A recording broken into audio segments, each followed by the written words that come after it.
어려서 싸우는 건 나쁜 거고 싸우고 나면 꼭 화해하라고 하시거나 또는 같이 벌을 받는 거 많이 경험하셨나요?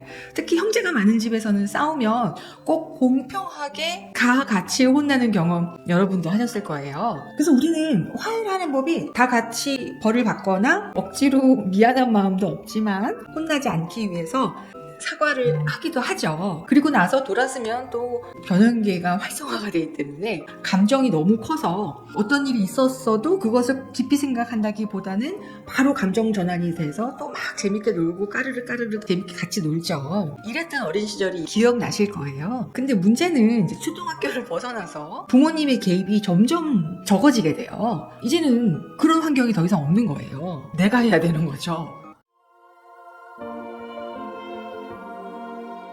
갈등이 생긴 거예요, 누구랑. 이런 상황에서 이 감정이 시간이 지나면 지날수록 더 괘씸해지고 더 억울해지고 특히나 가까운 사이일수록 더 배신감이 크게 느껴지게 되면서 화해하기가 점점 어려워지고 이렇게 되는 거 혹시 경험해 보셨나요? 심지어 어떤 분들은 갈등이 생기면 속으로 카운트를 하신다고 하시더라고요. 그래서 내가 정해놓은 이 카운트를 넘어가면 상대가 그냥 내가 임의로 손절을 한다는 거죠. 이러다 보니까 나이가 들수록 점점 주변에 사람들이 떨어져 나가는 거예요. 그래서 외롭게 되는 거죠. 어쩌면 우리는 화해하는 방법을 제대로 잘 배우지 못한 것 같아요. 화해가 일어나기 위해서는요, 근본적으로 뭐가 필요해야 되냐면 내가 미안한 마음이 들어야 되거든요.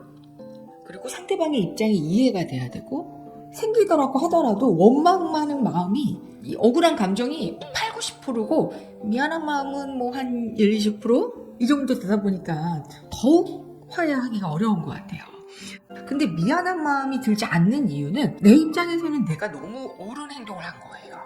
그리고 상대방은요, 또 상대방 입장에서 자신이 옳은 행동을 한 거죠. 그러면 어떻게 이럴 수 있냐라고 말씀하실 수 있는데 내 입장에서도 내가 옳은 행동을 한 거고 상대방의 입장에서도 상대방이 옳은 행동을 한 것이기 때문에 서로 옳다고 주장하는 거는 아무리 시간이 많이 지나고 설득해봤자 평행선을 그을 수밖에 없다는 거죠.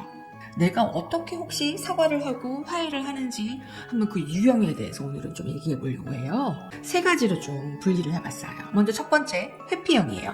회피형은 내가 이제 뭘 잘못했나 이제 깊이 생각해 보거나 상대방의 입장에서 상대방이 원했던 게 무엇일지 깊이 생각해 보기보다는 이런 어색한 분위기, 부정적인 감정을 가진 이 상태, 서로가 이렇게 막 냉랭한 이 분위기가 너무 싫어서 빨리 내가 그냥 이 분위기를 벗어나기 위해서 미안하다고 하는 거죠.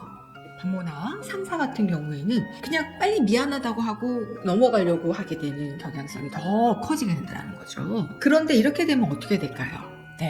이 문제가 계속 반복되게 돼요. 깊이 생각해 보지 않다 보니까 내 감정이나 내 의도를 전달하지도 못하고요. 상대방의 의도나 상대방의 뜻을 잘 파악하지도 못하기 때문에 그러다 보니 비슷한 상황이 생겼을 때 또 잘못이 반복이 된다는 거죠. 이런 단점이 있는데 회피형은 이렇게 빨리 감정이 회복되지만 뭔가 반복되는 문제 상황이 지속된다라는 단점이 있을 수 있어요. 두 번째 유형은 변명이나 합리화 유형이에요. 미안한 거는 아는데요. 이거를 표현하기에는 너무 자존심이 상하는 거예요. 내가 도저히 이런 잘못을 했다라는 거를 내가 스스로 인정할 수가 없고 더군다나 상대방한테 이 말을 한다라는 거는 너무너무 자존심이 상한다는 거죠. 이런 분들의 어떤 특징을 좀 살펴보면요. 어렸을 때 대체로 잘못했을 때 수치감, 고통감 이런 거를 많이 경험하신 거예요. 그래서 이분들은 잘못을 하지 않으려고 엄청 노력을 많이 하세요. 그런데 내가 이렇게 노력을 한다고 해서 정말 잘못을 안 하고 실수를 안 할까요? 그렇진 않죠. 물론 가능성은 좀 줄어들겠죠. 그런데 그럼에도 불구하고 내가 노력하는 것과 결과는 조금 다를 수 있어요. 그런데 이런 분들일수록 내가 실수하지 않으려고 내가 바르게 행동하려고 굉장히 노력을 많이 하시는데 이렇게 노력을 많이 하는 내가 결국은 내 머릿속에 잘못하는 건 굉장히 수치스러운 거, 상대방이 나한테 실망하고 거리가 단절되는 거, 내가 괜찮지 않은 사람이라는 거, 이런 이미지가 덕지덕지 붙어 있어요. 그렇기 때문에 내가 이런 잘못을 한다는 것에서 다른 분들에 비해서 훨씬 부정적인 감정이 되게 크시다는 거죠. 그래서 이렇게 잘못을 했을 때 그 수치감이 더 강렬하게 느껴지는 거예요. 그러다 보니 더 미안하다, 잘못했다 이런 말을 못하게 되는 거죠. 그렇기 때문에 내가 미안하다고를 하더라도 미안하단 말은 잠깐 하고요. 이 기회에 내가 이렇게 할 수밖에 없었던 상황을 너무나 구구절절히 얘기를 해요. 나는 내가 이렇게 할 수밖에 없었던 이유를 상대방이 이해해주기 위해서 상황을 막 설명하는 건데 상대방은 어떻게 느낄까요? 네, 맞습니다. 변명하고 합리화한다고 느끼죠. 네, 그렇기 때문에 이 두 번째 유형을 변명이나 합리화하는 유형이라고 말을 했습니다. 세 번째는 산만형이라고 제가 좀 이름을 붙였어요. 이 산만형은 어떤 거냐면 갈등이 생기고 나면 그냥 휙 자기 방으로 다 들어가요. 그리고 나서 며칠 얘기를 안 해요. 냉랭해요.